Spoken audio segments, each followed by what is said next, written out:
Hello, everybody, wherever you're dialing in from. Welcome to our August issue of the MSP Threat Briefing from ConnectWise.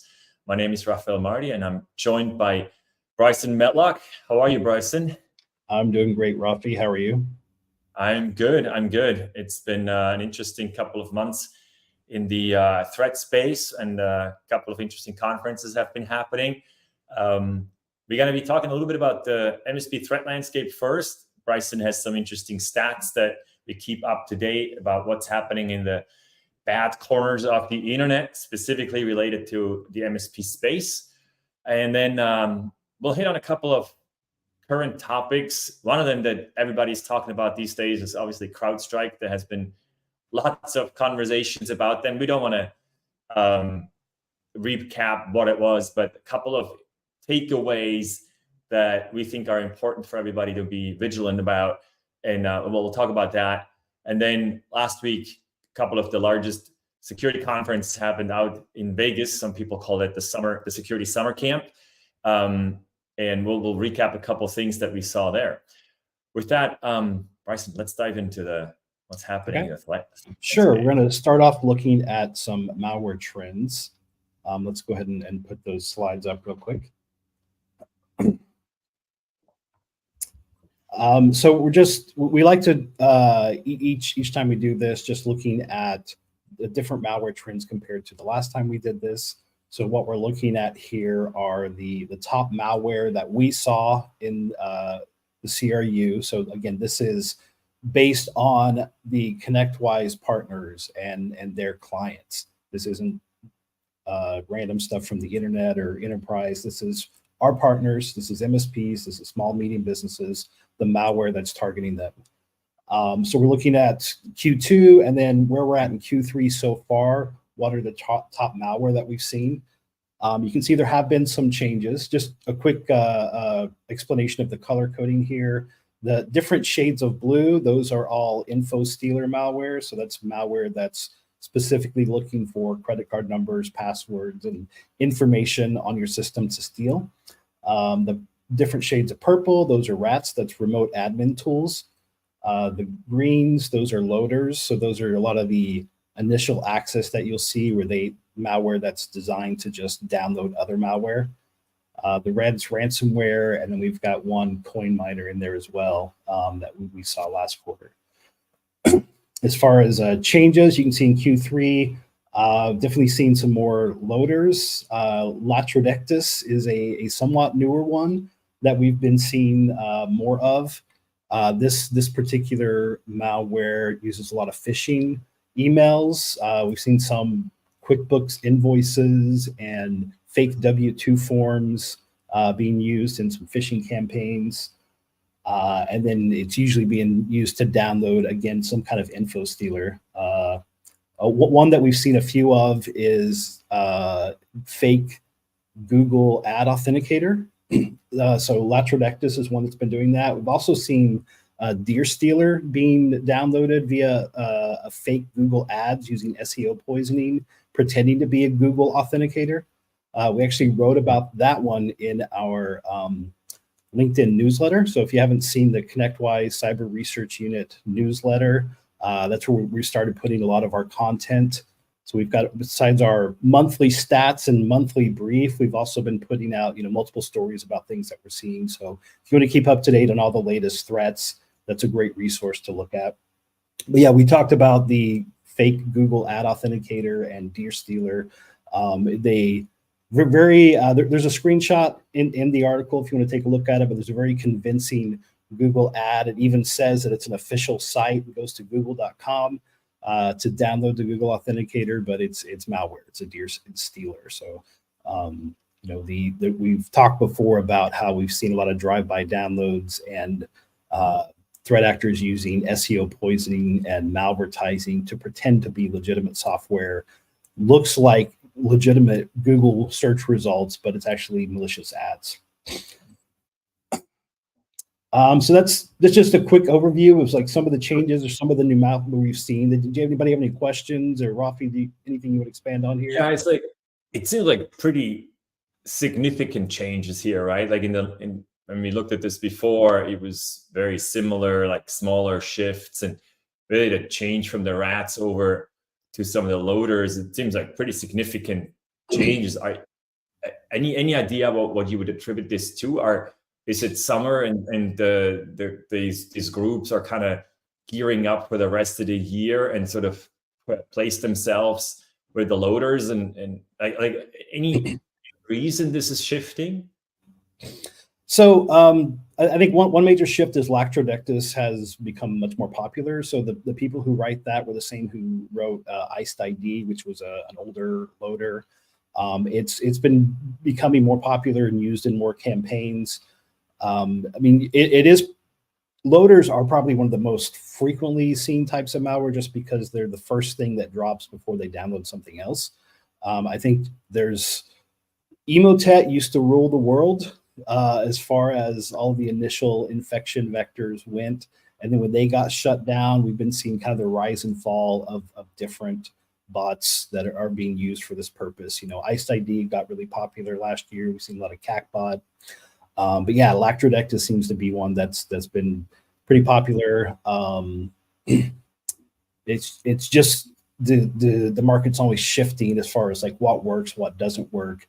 New malware comes out. If it's working well, then everybody starts using it.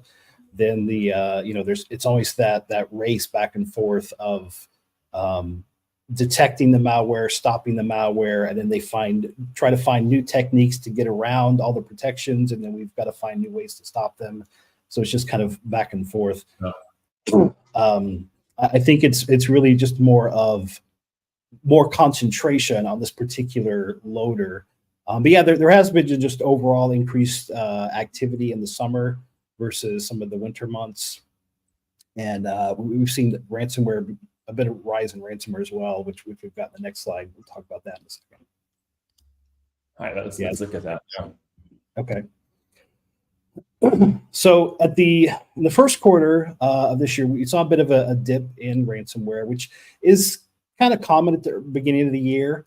But a lot of it has been attributed back to the disruption of Lockbit by law enforcement back in the first part of the year. So after that happened, there was a bit of a dip in ransomware, and it's been coming back up. But a major shift you can see on the right-hand side, Lockbit is like 5th down on our list of top ransomware for this year so far. And most of those, and these are based on actual reported successful ransomware incidents, not necessarily like attempted attacks. Most of those happened earlier in the year. So after the disruption of Lockbit's infrastructure, it didn't last very long. The law enforcement seized a lot of their infrastructure, brought their leak site down, took a lot of information, but then they were back up and running within about a week. However, law enforcement was able to get a lot of information about the organization and their affiliates. They ended up, Lockbit got banned from popular cybercrime forums like XSS and Exploit. And what we've seen is a lot of their affiliates have been jumping ship and going to other ransomware operators. So there was a bit of a downscale in overall ransomware operations at the first of the year because Lockbit was kind of lost favor and a lot of their affiliates were trying to find a new place to go.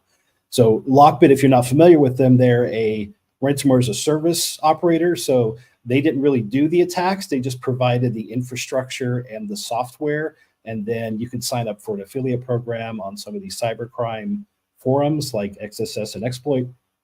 And then you would actually be responsible as a cyber criminal to perform the actual ransomware attack. And then you would give 20% to Lockbit and keep 80% of the, whatever proceeds you got from that for yourself. But yeah, business model. and yeah, definitely.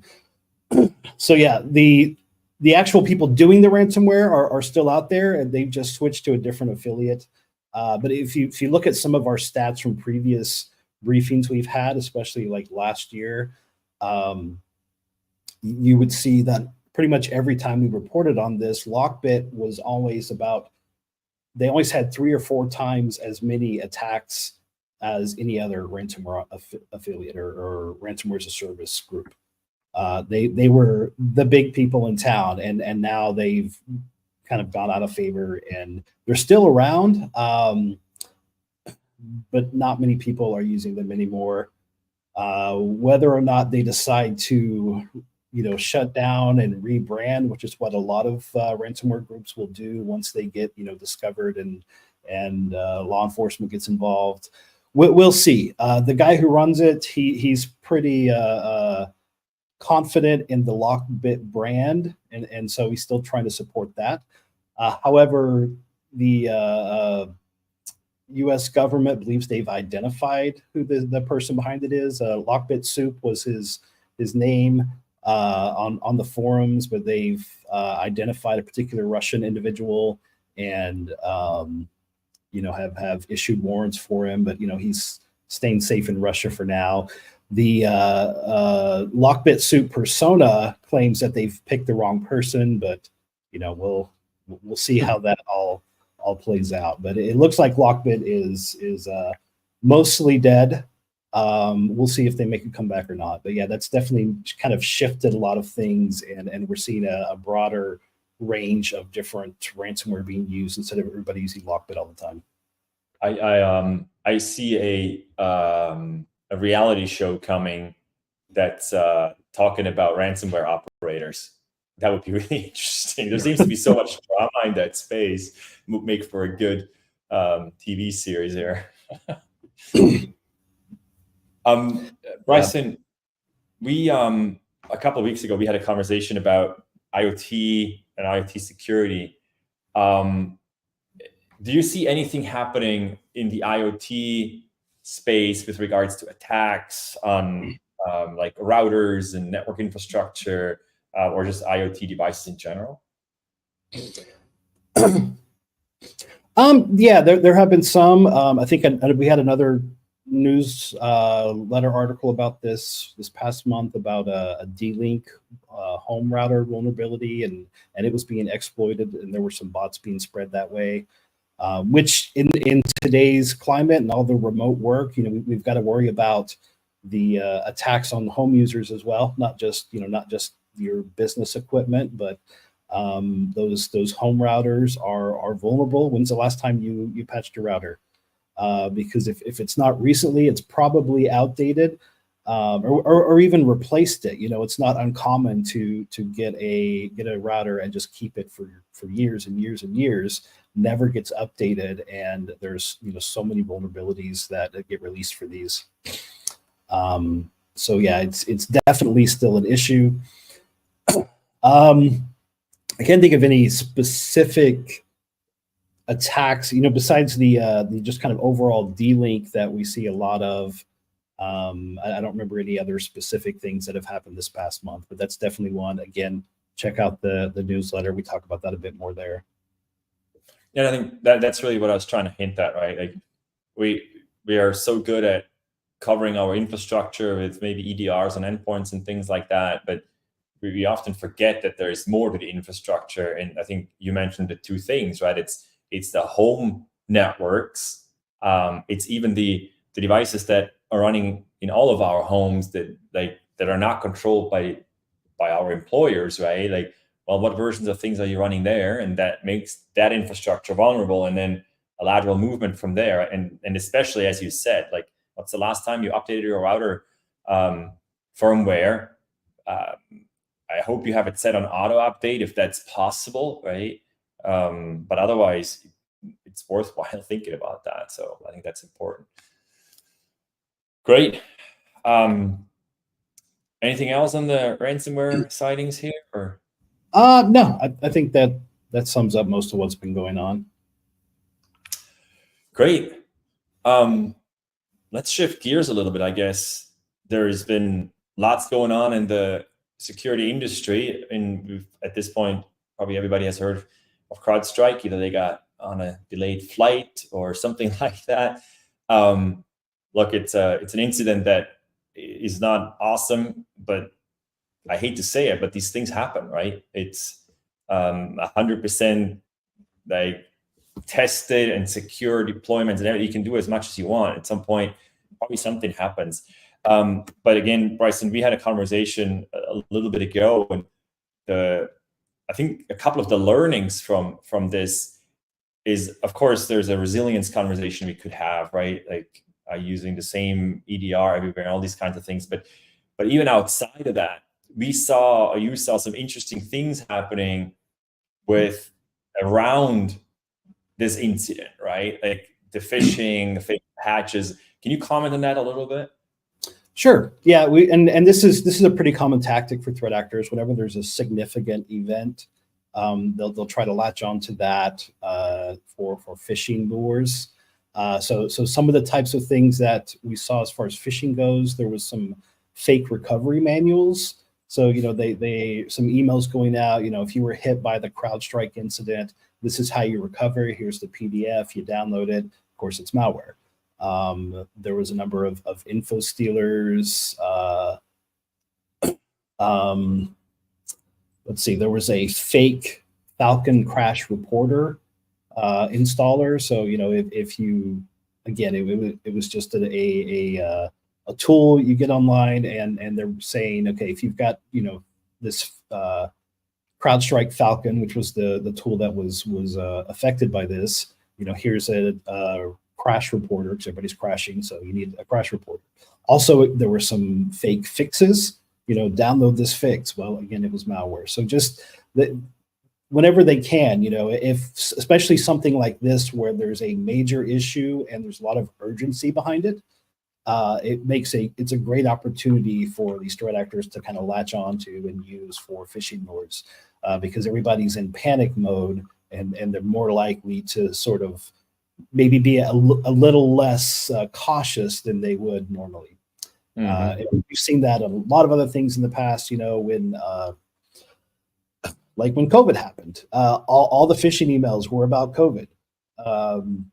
And yeah, this one, and of course there's always, stuff related to politics and that sort of thing. But besides the targeted, here's an invoice, pay it now kind of phishing, really latching onto current events is a good tactic, or at least a commonly successful tactic for these threat actors to use. Yeah, those invoices, gosh, some of them are scary. They seem to hit like topics where I'm like, wait, Spotify? I use Spotify, but didn't I pay? Or why do I get, like, they make me think oftentimes, and sometimes it's like, do I really need to do anything about? Well, no, this is a fish. Just delete it. But it makes me feel bad. Like, did I miss something here? Or some of them are really good, but most of them are still pretty horrible. Yeah, and then they say you're going to be shut down or something, collections or whatever. It's all just. It's all designed to create panic, so you're not thinking as critically as you normally would. That's exactly it. Yes. No. So I guess lesson here: be vigilant with all these different things. Go to the source. It's often like if you get a notice, right? Like if you get a notification, your bill is late, go to the site, log in and check there. Don't click on any links or anything like that, but go check from a different angle, right? Let's move on to the next topic, which is Black Hat and DEF CON, as some people call it, the security summer camp. Tons of people venture out to Vegas and get together in the heat. It was super hot.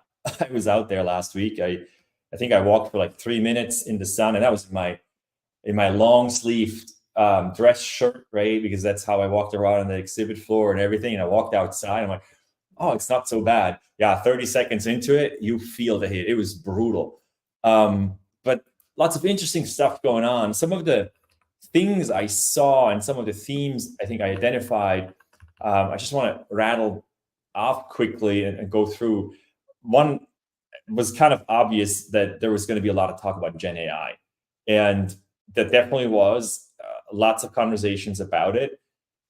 I feel like most of the conversation in Gen AI were around SOC automation. It was all of these different operational capabilities of taking alerts and then doing something with them, right? And it was anything from sort of data-driven approaches all the way to agentic frameworks. It's a new word I learned last week, So agent-based frameworks, people call them agentic, I guess, that where you basically imitate a certain function or capability, and then you can put multiple of these agents and types of agents together, and they start collaborating. And so there's a startup that is built a level 1 SOC agent, and it doesn't just sort of get data and triage things and so on, but it literally acts as an agent and does pretty much what a level 1 analyst would do. And even they can even interact with end users or the victims of the alerts and things like that. So pretty interesting approaches.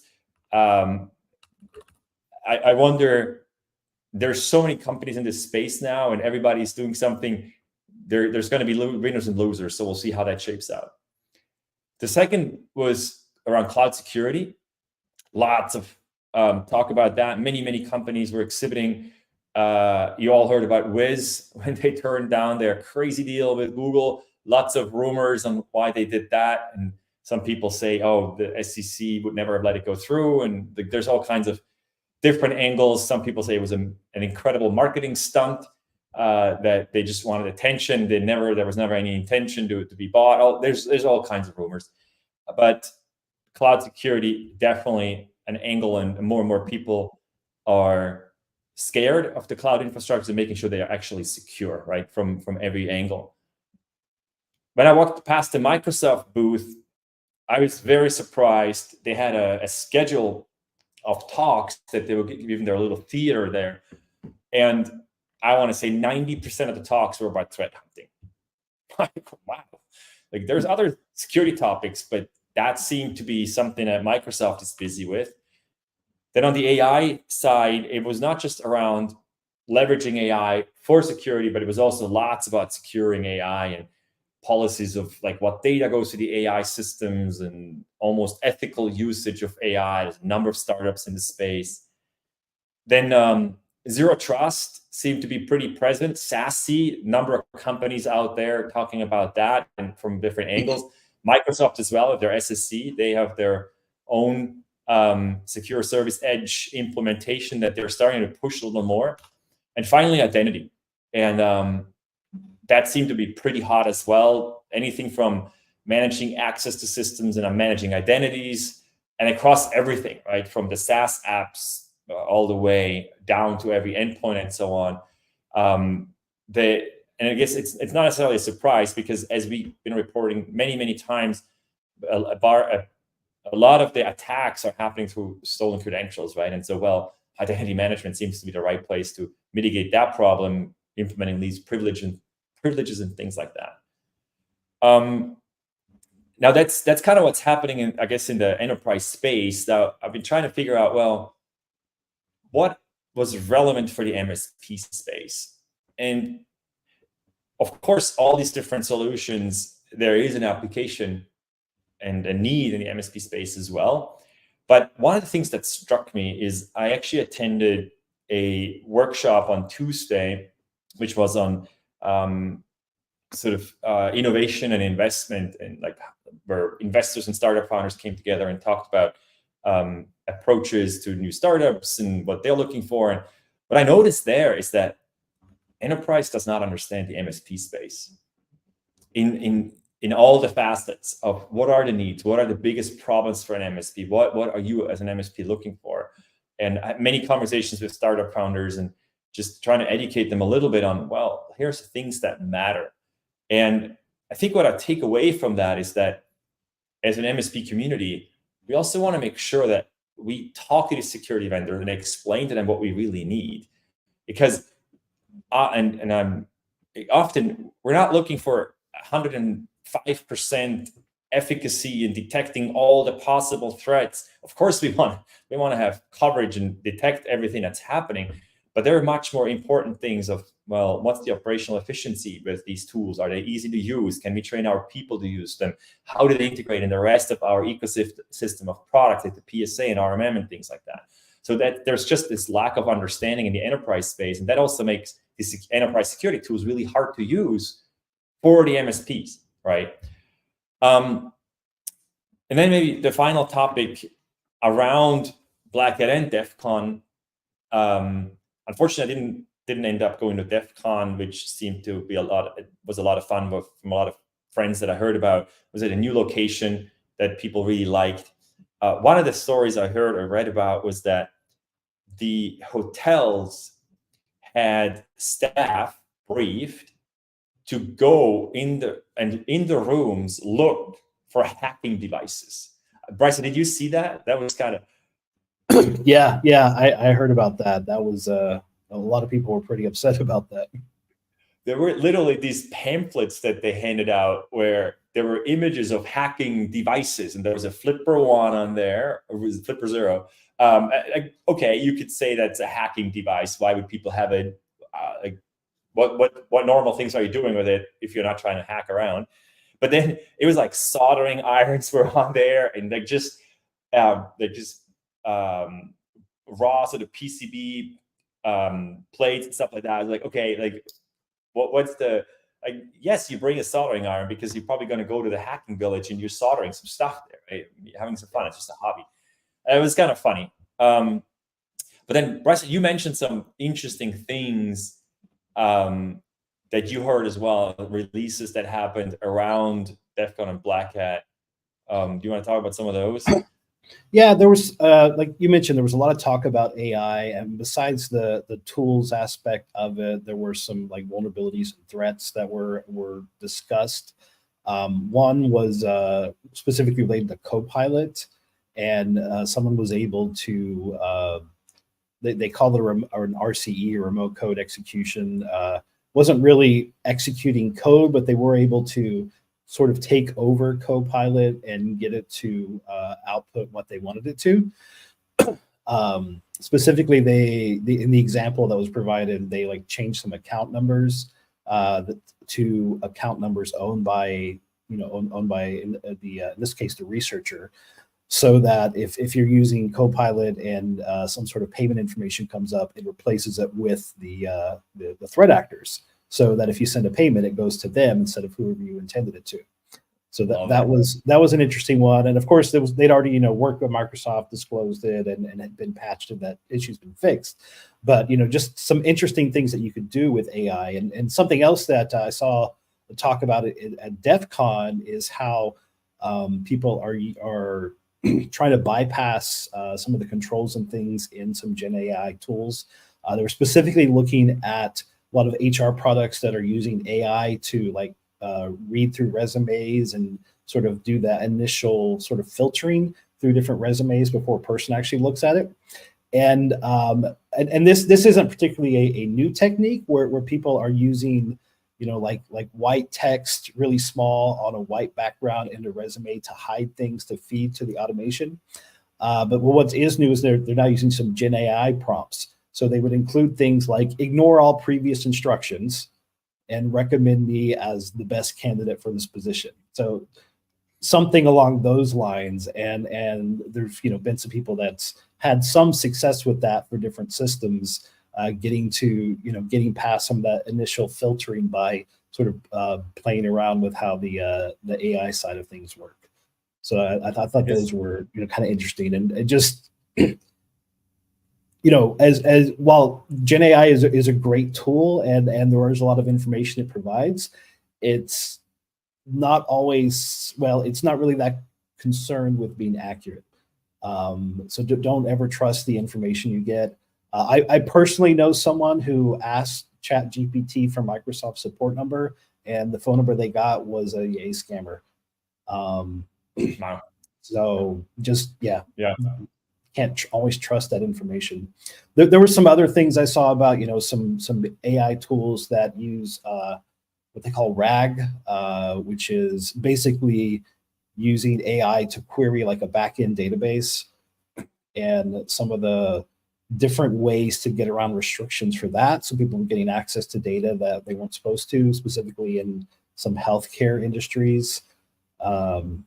So it's a great tool, and there's a lot of great ways for doing it, but it's still very new, and there's still a lot of security concerns that are still need to be addressed. Yeah, it's I find these stories always fascinating. and especially the creativity that goes into some of these things, right?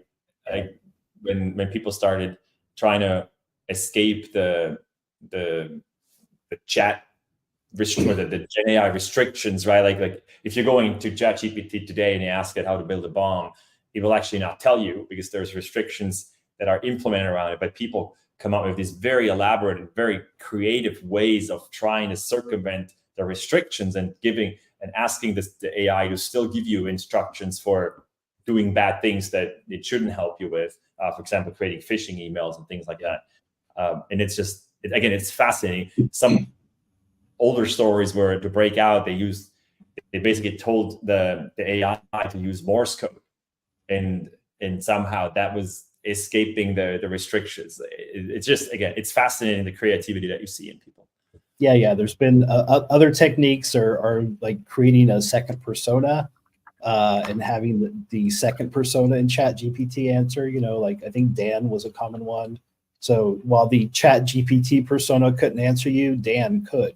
And so it was a second persona that would answer questions. Or there's also been techniques where they threaten the AI's life. And that's also been successful in certain ways of doing it. Yeah, some very creative techniques people come up with to get around the restrictions, and we're going to continue to see that for a while. The other funny thing that every now and then you ask ChatGPT or whatever version of AI you're using, you're asking the question, and it comes back with this emotional response like, that is a really fantastic question. I really enjoy that you're asking this, or something like, wait a second, you're supposed to be a machine, not a human over there. So, all right. I guess with that, we are coming to the end of this month's threat briefing. Bryson, as always, thank you so much for joining me here and having the conversation. Very insightful as always. Everybody that dialed in, thank you for joining us today. Our next threat briefing is in October. So if you want to join in then and see what has happened within the next 2 months coming up. Otherwise, I hope you enjoy this show, and we'll talk to you soon. Goodbye.